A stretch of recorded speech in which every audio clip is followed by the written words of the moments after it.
옛날 옛적 한양에서 먼 변방의 고을에 한 대갓집이 있었습니다. 그곳에는 젊고 아름다운 연희 마님이 살고 있었습니다.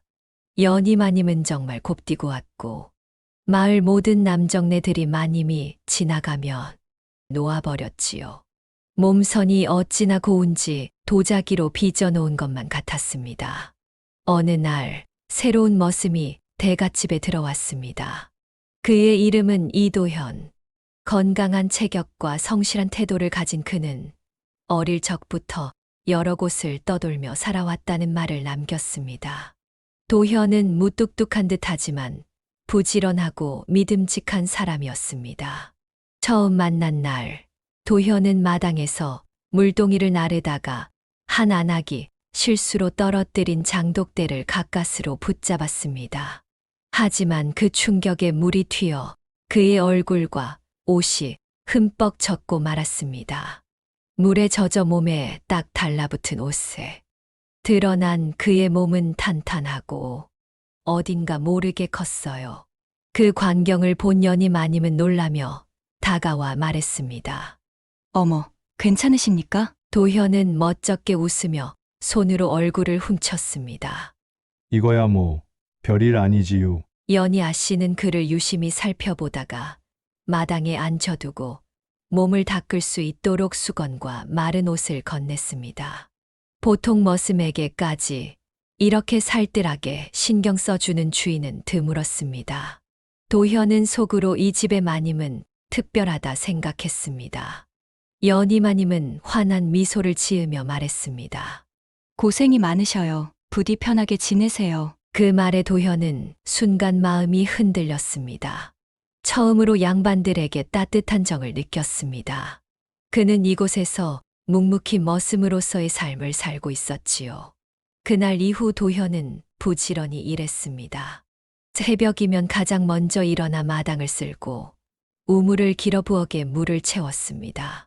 다른 머슴들과 함께 논밭을 일구고 무거운 곡식 자루를 나르며 묵묵히 하루를 보냈습니다. 그의 일솜씨는 빠르고 정갈했으며 어려운 일이 있어도 불평 한마디 없이 해결해 나갔습니다. 연희 아씨는 그런 도현을 유심히 바라보았습니다. 대개 머슴들은 힘든 노동을 하며 투덜대거나 허투루 일을 하기 마련이었습니다. 하지만 도현은 마치 모든 일이 당연하다는 듯 묵묵히 최선을 다했습니다. 게다가 그의 태도는 거칠지 않고 오히려 품위가 느껴졌습니다. 머슴 주제에 퍽 좋은 용모를 가졌구나. 어느 날 연희 아씨는 부엌을 지나다가 도현이 찬물을 떠 마시며 다른 머슴들과 담소를 나누는 모습을 보았습니다. 그들은 도현을 향해 말했습니다. 도연 형, 대체 어찌 그리 힘이 좋은 거유? 장작한 짐을 저리 쉽게 나르는 사람은 처음 보네유. 도현은 웃으며 말했습니다. 어릴 적부터 여기저기 떠돌며 살았슈. 손으로 하는 일은 다 겪어봤으니 익숙한 것이지요. 그 말을 들은 연희 아씨는 조용히 미소를 지었습니다. 그녀는 집안일을 돌아보며 도현에게 조금씩 관심을 가지기 시작했습니다. 어느 날 밤 집안의 노비 하나가 실수로 쌀독을 엎질러 아랫마을로 쌀을 사러 가야 하는 일이 생겼습니다. 날이 늦어 모두가 머뭇거리는 가운데 도현이 나섰습니다. 제가 다녀오겠슈. 연희 마님은 걱정스러운 눈길로 그를 바라보았습니다. 밤길이 험하니 조심하세요. 도현은 짧게 고개를 숙이며 대답했습니다. 염려 놓으십슈, 마님. 어느 날 밤 연희 마님은 도현에게 자신의 방에 있는 한 가지 물건을 가져다 달라고 부탁했습니다. 도현은 조용히 방으로 들어섰습니다. 달빛이 희미하게 방 안을 비추고 있었고 마님은 가볍고 얇은 옷을 걸친 채 침상에 누워 있었습니다. 마님은 깊이 잠든 듯 숨소리가 고르고 평온했습니다. 도현은 순간 걸음을 멈추었습니다. 마님의 부드러운 머리카락이 어깨 위로 흘러내리고 창가에 비친 마님의 몸선이 너무 아름다웠기 때문이었습니다. 뭘 보고 있는지 왜 가슴이 이토록 두근거리는지 알 수 없었습니다. 도현은 조용히 물건을 집어들고 방을 나섰습니다. 하지만 문을 닫으며 다시 한번 뒤를 돌아보았습니다. 그의 마음속에는 설명할 수 없는 감정이 스며들기 시작했습니다. 그러던 어느 날 대감께서 관가의 부름을 받고 타지로 떠나게 되었습니다. 사흘이 넘는 기일 동안 집을 비우게 되었고 그동안 대갓집은 조용한 정막에 휩싸였습니다. 하인들은 제 할 일을 하며 분주히 움직였지만 묘하게도 공기가 달라졌습니다. 도현은 여느 때처럼 묵묵히 일을 하면서도 문득 연희 아씨를 떠올리는 일이 잦아졌습니다. 그녀의 아름다운 모습, 그리고 밤에 본 그 모습까지 자신도 모르게 그녀를 신경 쓰게 되었습니다. 연희마님이 그 앞을 지나가기라도 하면 연희마님의 채취가 도현의 가슴을 두근거리게 만들었지요. 어느 밤 비가 부슬부슬 내리던 날이었습니다. 마당을 정리하던 도현은 대청 마루에 앉아있는 연희마님의 모습이 보았습니다. 마님은 창가에 앉아 빗소리를 들으며 생각에 잠긴 듯 보였습니다. 촛불에 비친 그녀의 얼굴에는 쓸쓸함이 서려 있었습니다. 도현은 잠시 머뭇거리다가 조용히 다가가 문 앞에 섰습니다. 마님, 그리 계시면 곧불에 걸리셔요. 연희마님은 천천히 고개를 들며 미소를 지었습니다. 도연이었군요. 밤일을 마치셨습니까? 도현은 고개를 끄덕이며 대답했습니다. 예, 마당을 정리하고 있었지요. 그런데 마님께서는 어찌 이 늦은 시간까지 깨어 계십니까요? 연희마님은 창밖을 바라보며 조용히 말했습니다.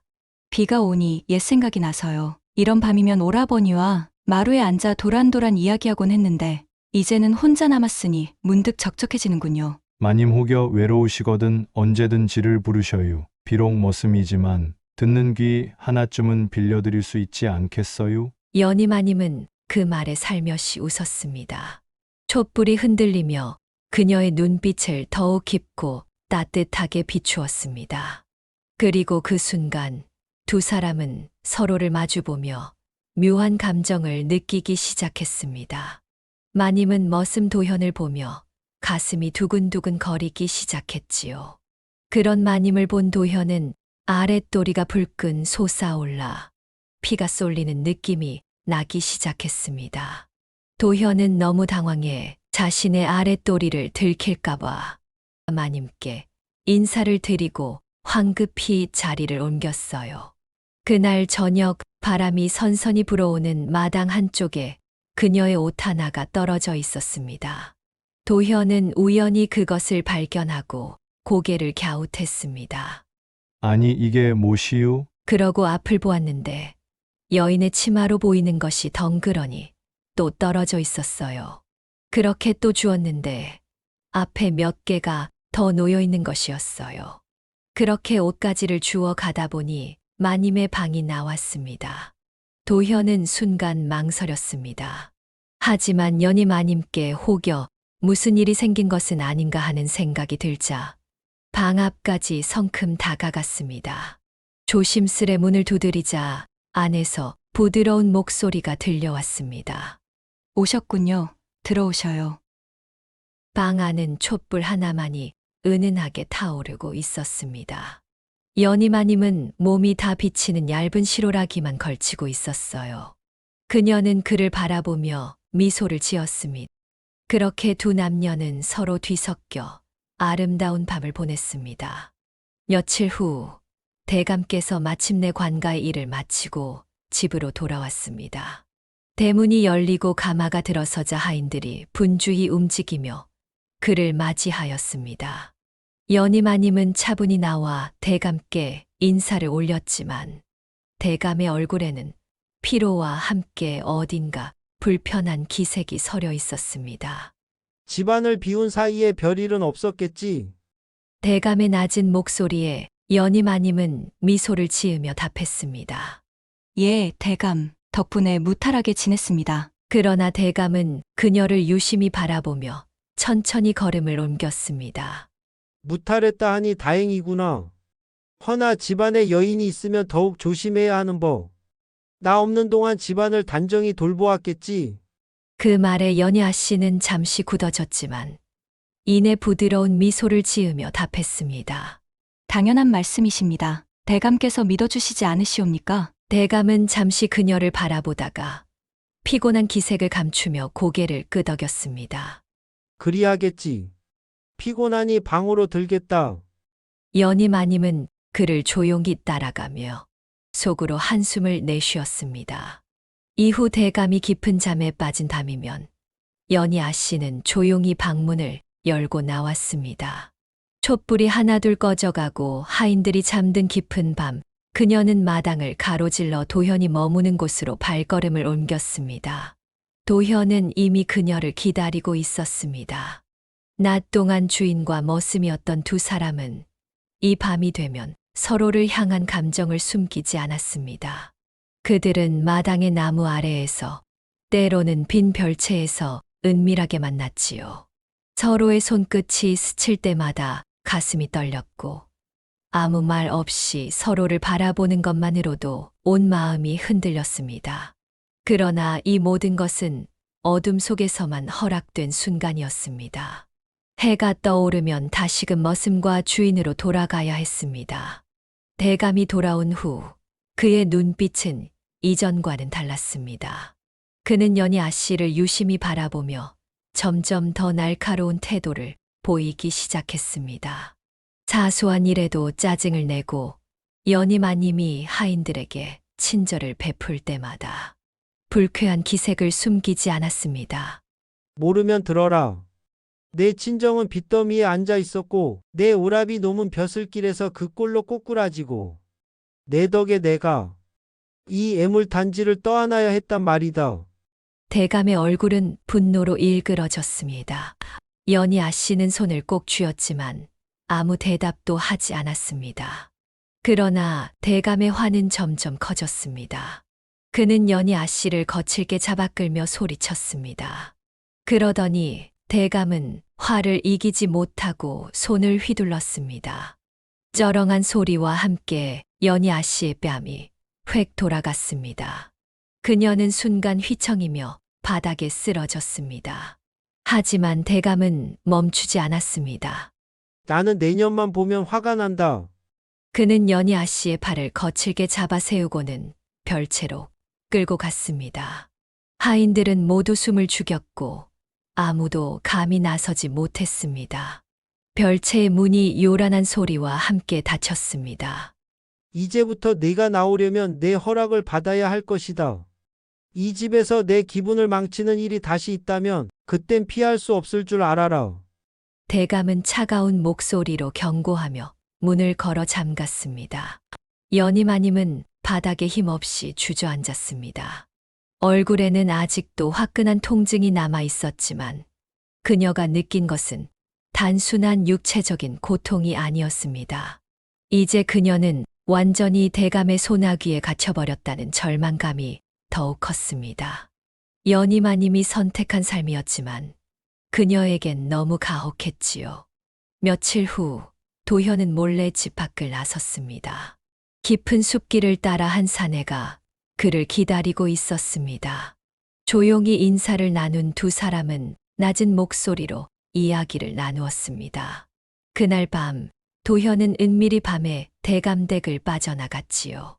도현은 한참을 산에 올라한 오두막 앞에 섰어요. 어떤 사내가 모자를 쓰고 주위를 살피더니 도현에게 들어오라고 고개짓을 했어요. 머슴 도현은 갑자기 표정과 목소리가 달라졌어요. 도현에게 들어오라고 한 자는 김윤수라는 자였습니다. 김윤수는 포청의 관리로 이 마을에 파견된 자였습니다. 그는 고개를 끄덕였지만 걱정스러운 표정을 지었지요. 하지만 조심해야 하오. 대감은 탐욕스러운 자일 뿐만 아니라 이 고을에서 가장 많은 사병을 거느리고 있소. 우리가 고발하려다 들키면 목숨이 위험할 것이오. 도현은 잠시 생각에 잠겼어요.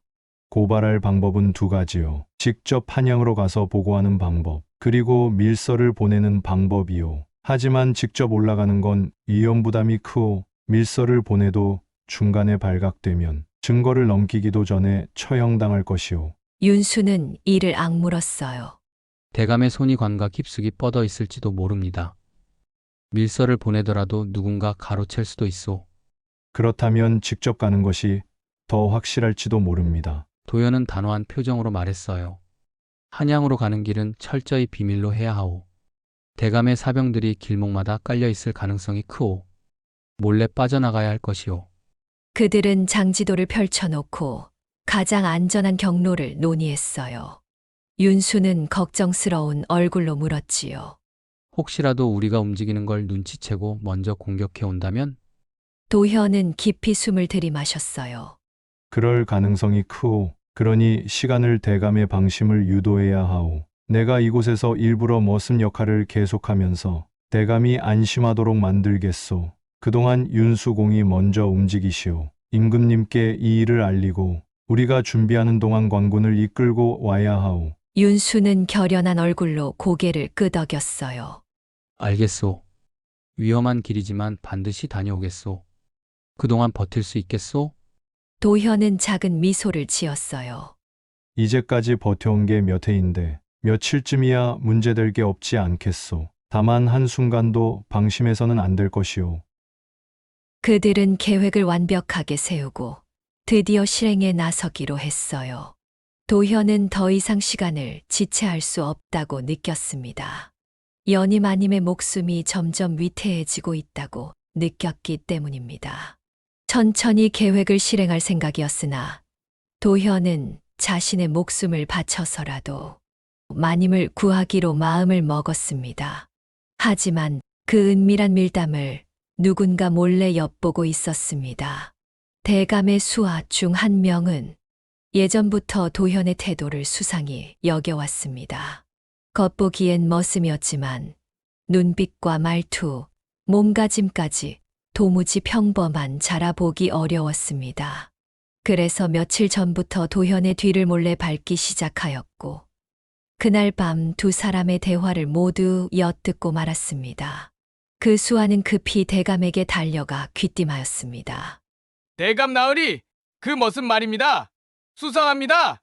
방금 전에 궁에서 나온 자와 은밀하게 만나는 것을 제가 보았습니다. 대감의 얼굴이 순식간에 굳어졌습니다. 뭐라? 그자가 머슴이 아니었단 말이냐? 그는 곧장 수하들을 불러 모았습니다. 그자를 당장 잡아라. 옆에 같이 있던 사내도 함께다. 그들이 떠나기 전에 모든 걸 막아야 한다. 그날 밤 대감의 사병들이 몰래 움직이기 시작하였습니다. 그리고 얼마 지나지 않아 도현과 윤수가 대화하던 헛간 주변이 포위되었습니다. 이게 무슨 짓이십니까? 도현이 몸을 일으키며 말했습니다. 대감이 직접 모습을 드러냈습니다. 이제 가면을 벗을 때가 되었군. 내 정체가 무엇이냐? 윤수가 움찔했지만 도현은 전혀 당황하지 않았습니다. 대감, 저한테 이러시면 후회하실 것입니다. 대감은 코웃음을 쳤습니다. 내가 누군 줄 알고 감히? 내 놈이 이곳을 빠져나갈 수 있을 줄 아느냐? 내 사병들이 너희를 순식간에 잡아들이겠다. 하지만 그 순간 도현은 허리춤에서 심표를 꺼내 들었습니다. 금빛이 희미하게 반사되며 밤 공기를 갈랐습니다. 제가 누구인지 지금부터 모두 알게 될 것입니다. 그와 동시에 숨어있던 포청 병사들이 나타나 사방에서 대감의 사병들을 제압하기 시작하였습니다.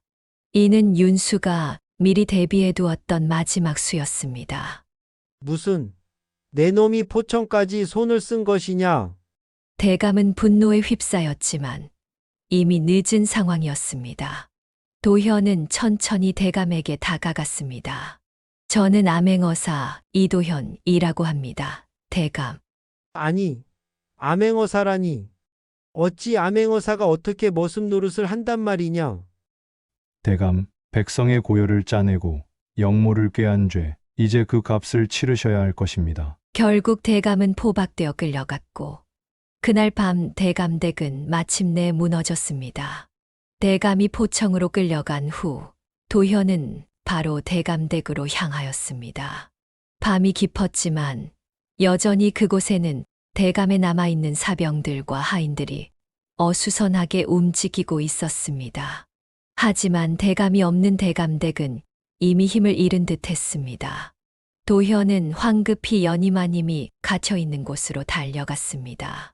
그동안 갇혀있던 연희마님을 풀어주러 가는 길이었습니다.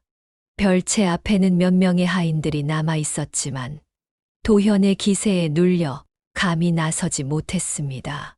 하인들도 무슨 일인지 어리둥절해 했지요. 그는 문을 발칵 열었습니다. 마님, 이제 나오셔도 됩니다. 도현이 조용히 말했습니다. 연희만 입는 순간 아무 말도 하지 못했습니다. 상황이 너무 혼란스러웠습니다. 어떻게 된 일이야? 그녀는 여전히 상황을 이해하지 못한 듯 했습니다. 도현은 조용히 미소 지으며 한 걸음 다가갔습니다. 마님께 숨겨둔 사실이 하나 있었습니다. 그는 허리춤에서 심표를 꺼내 보였습니다. 연희만 입는 그것을 본 순간 숨을 삼켰습니다. 이것은 사실 저는 임금님의 밀명을 받은 암행어사입니다. 대감의 죄를 조사하기 위해 일부러 이 집에 들어왔지요. 연희만 입는 한동안 아무 말도 하지 못했습니다. 머릿속이 복잡했습니다. 그동안 도현을 머슴으로만 알고 있었는데 알고 보니 그가 암행어사였다니. 그녀를 구하러 온 것도 대감을 체포한 것도 모두 그 때문이었습니다. 그렇다면 저를 구하러 오신 것도 그녀의 목소리가 희미해졌습니다. 도현은 다정하게 고개를 끄덕였습니다. 예, 마님, 더 이상 이곳에서 고통받지 않으셔도 됩니다. 이제 마님께서는 자유로우십니다. 그날 밤 두 사람은 오랜 불안에서 벗어나 서로를 바라보았습니다. 긴장과 혼란이 사라진 자리에 조용한 평온이 자리 잡았습니다. 창 너머로 부드러운 달빛이 비추고 밤바람이 살며시 스며들었습니다. 연희마님은 천천히 도현에게 다가가 말했습니다. 그동안 이 모든 것을 감추고 계셨군요. 도현은 그녀의 손을 조심스레 감싸며 답했습니다. 마님께 거짓을 말해야 했던 점 용서해 주십시오. 그러나 이제는 더 이상 숨길 것이 없습니다. 그녀는 말없이 고개를 끄덕이며 도현의 눈을 바라보았습니다. 그리고 그날 밤 두 사람은 아무런 말이 필요 없는 밤을 함께 맞이하였습니다. 한동안 서로를 바라보며 지난 세월의 아픔과 불안을 지워내듯 조용히 서로의 온기를 나누었습니다. 그렇게 두 사람은 이제 새로운 시작을 맞이하게 되었습니다. 파란만장했던 시간이 지나고 이제 평온한 날이 찾아왔습니다. 도현과 연희마님은 거친 운명을 함께 헤쳐나가며 서로를 더욱 깊이 이해하게 되었습니다. 천신만고 끝에 얻은 자유와 평화는 단순한 운명이 아니라 두 사람이 함께 만들어낸 기적이었습니다. 비록 어둠이 길었지만 새벽은 반드시 찾아오는 법. 그들의 앞날에는 더 이상 억압도 거짓도 존재하지 않았습니다.